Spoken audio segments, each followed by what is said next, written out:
捌做过前总统李登辉身躯边安全人员的孙汉峰，去互中共吸收了后，伫台湾发展组织，佮找捌做过一个总统警卫官的过程王文干，伫2018年摕到是卫士等级的资料。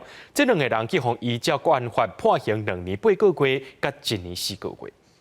给我说明一下。空军退将郑耀道涉嫌替中共伫台湾发展组织1审红判缓刑。将军会不会觉得自己对不起国家？海军退役小将夏福祥疑似互中共统战组织吸收，由咱退役的各界军官和检方来起诉。就连特困的人员应该就互总统安全反倒等论罪强调，互国安法判刑定案。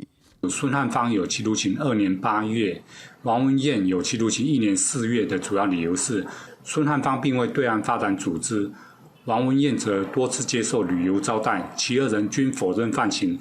立关服刑的就是退役特军孙汉峰，政治学校22期，办是前总统蒋经国甲李登辉的随从。退伍了后到电话去工作，做到广东外联办吸收，借厝得到工作费，甚至摕到家己的卫星王文干，也是马政府时期是卫士警卫官。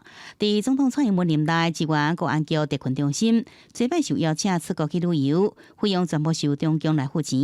伫2018年，做摆交付总统府是卫士特班表。各警卫组论到主管的姓名、电话这机密的资料，怀疑认为讲2个人无顾国家的栽培，泄露机密，危害国家安全。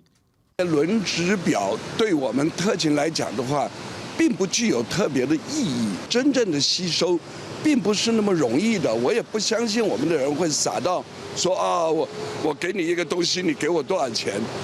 我觉得那是不太可能的。在刑法里面规范，外国的间谍可能最高可判无期跟死刑，但是如果是中国大陆的间谍，竟然依照国安法，最高只有12年的刑期，间接的等于是说，就是鼓励中国大陆的这种间谍行为。